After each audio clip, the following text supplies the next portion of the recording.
আগে স্লোগান ছিল তুমি কে আমি কে রাজাকার রাজাকার। প্রায় 10 মাসের মাথায় এসে স্লোগান হলো গোলাম আজমের বাংলায় আওয়ামী লীগের ঠাঁই নাই। প্রশ্ন হলো আওয়ামী লীগ নিষিদ্ধের কর্মসূচিতে গোলাম আজমের পক্ষে স্লোগান কিভাবে এলো, এর পেছনের ঘটনাই বা কি? বাংলাদেশের অন্তর্বর্তী সরকারের উপদেষ্টার আহ্বানের জের ধরে প্রায় 2 দিন রাস্তা অবরোধ করে সরকারের কাছে দাবি উত্থাপন করা হচ্ছে। এমন অনন্য নজির করলেন সরকার সমর্থকেরা। জুলাই ঐক্য, আপ বাংলাদেশ, গণতান্ত্রিক ছাত্র সংসদ, কওমি মাদ্রাসার শিক্ষার্থী, ইনকিলাব মঞ্চ, ছাত্রপক্ষের মতো বিভিন্ন সংগঠনের অংশগ্রহণে শাহবাগ অচল প্রায় 2 দিন ধরে। এমন পরিস্থিতিতে 10 মে হঠাৎ করে শাহবাগের জমায়েত থেকে একটি স্লোগান ভাইরাল হওয়া শুরু করে।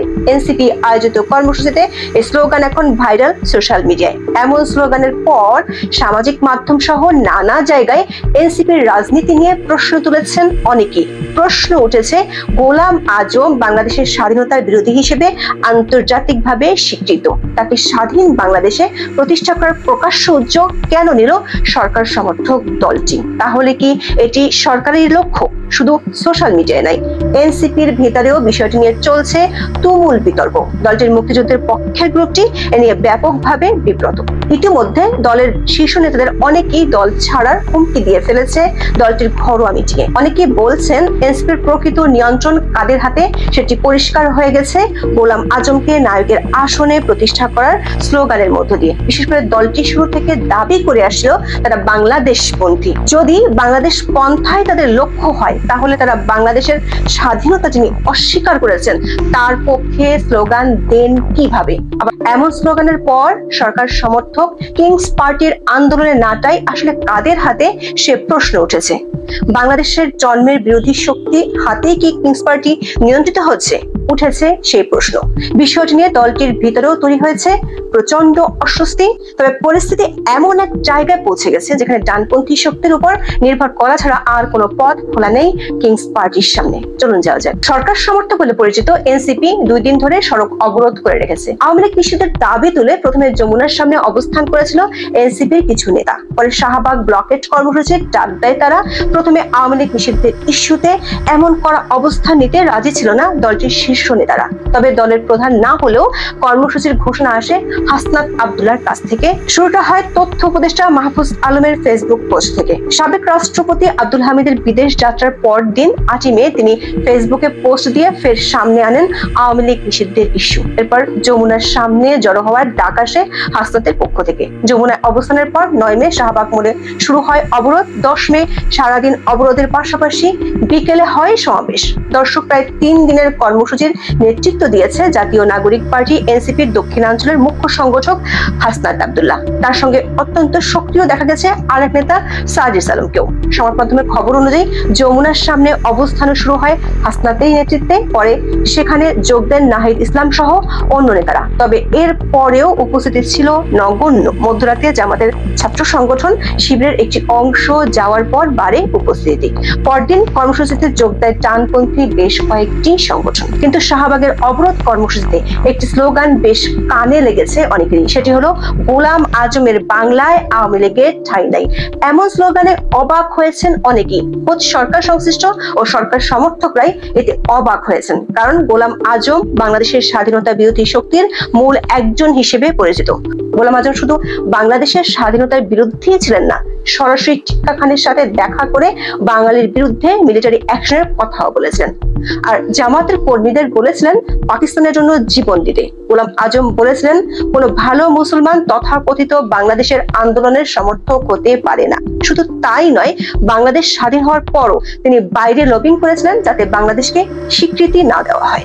দর্শক, 1981 সালের 17 এপ্রিল সাপ্তাহিক বিচিত্রায় প্রকাশিত এক নিবন্ধে 71-এ জামাত ও গোলাম আজমের ভূমিকা নিয়ে বিশাল এক প্রতিবেদন ছাপা হয়। 71-এ আমরা ভুল করিনি, গোলাম আজম ও জামাতের রাজনীতি শিরোনামের এই প্রতিবেদনে পাকিস্তানের পক্ষে গোলাম আজমের নানান তৎপরতা তুলে ধরা হয়েছিল।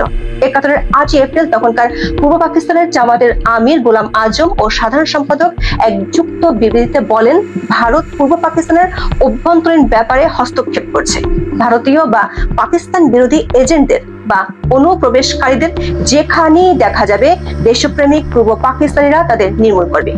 14 আগস্ট পাকিস্তানের স্বাধীনতা দিবসে গোলাম আজম এক বিবৃতিতে দেশের বিভিন্ন অঞ্চলের জনগণের মধ্যে ইসলামী ভ্রাতৃত্ব জোরদার করার আহ্বান জানান। তিনি বলেন, জাতি যে চরম সংকটের মধ্য দিয়ে যাচ্ছে তাতে এবারের স্বাধীনতা দিবস পালন খুবই তাৎপর্যপূর্ণ। আমাদের আদর্শের প্রতি চরম বিশ্বাসঘাতকতাই জাতীয় সংকটের মূল কারণ। এরপর 31 আগস্ট তিনি বলেন, কোনো ভালো মুসলমান তথাকথিত বাংলাদেশ আন্দোলনের সমর্থক হতে পারে না। প্রশ্ন হলো, তার অনুসারীরা বাংলাদেশ স্বাধীনের এতদিন পর শাহবাগে কেন গোলাম আজমের অতীতের অবস্থানকে বিকৃত করে উপস্থাপন করছেন?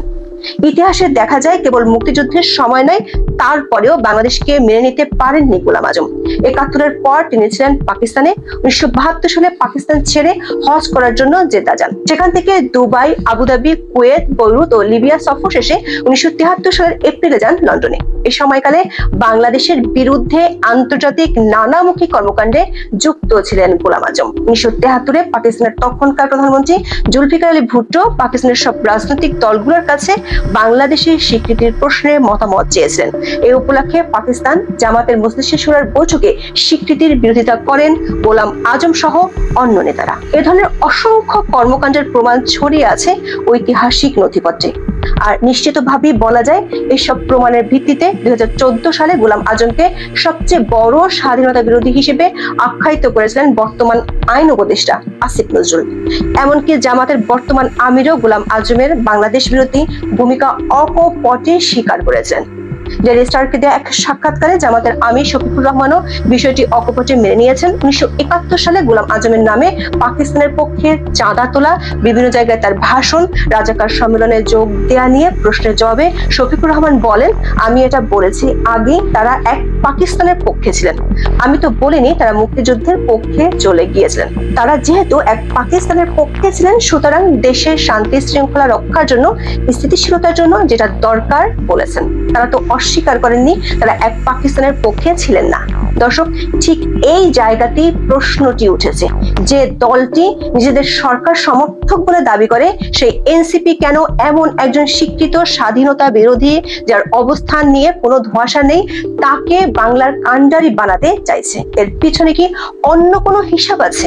ব্যাপারটি নিয়ে কিন্তু রাজনৈতিক মহলেও কথা হচ্ছে। প্রশ্ন হলো, গোলাম আজম নিজে যেখানে অখণ্ড পাকিস্তানের স্বপ্ন দেখেছেন 71-এ, সেখানে এনসিপি আয়োজিত কর্মসূচিতে তাকে বাংলার নেতা আখ্যায়িত করে কেন তার স্বপ্নকে বিকৃত করছে? অনেকটা একই রকম প্রশ্ন তুলেছেন বিএনপি নীতি নির্ধারক পর্যায়ের নেতা একেএম ওয়াহিদুজ্জামান। ফেসবুকে এক পোস্টে তিনি লিখেছেন, গোলাম আজম কি বাংলাদেশের স্বাধীনতা চেয়েছিল?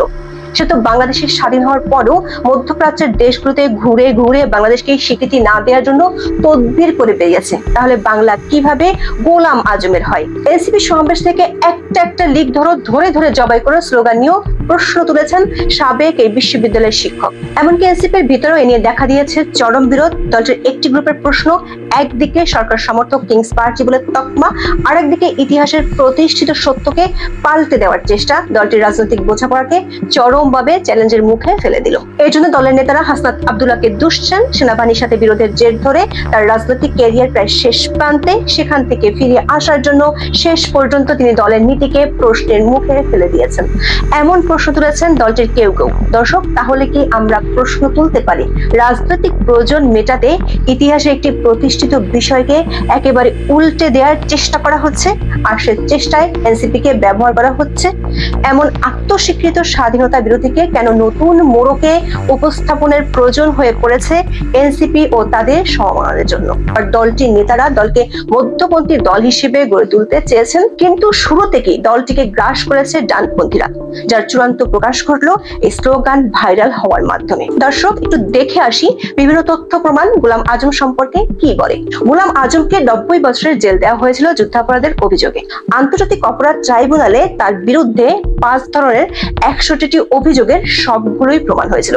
এসব অভিযোগের মধ্যে ছিল মানবতা বিরোধী অপরাধ সংগঠনের ষড়যন্ত্র, মানবতা বিরোধী অপরাধের পরিকল্পনা, অপরাধের উস্কানি, মানবতা বিরোধী অপরাধের যুক্ততা এবং হত্যা ও নির্যাতন। আদালত কিন্তু সরাসরি বলেছিল অপরাধটা কিন্তু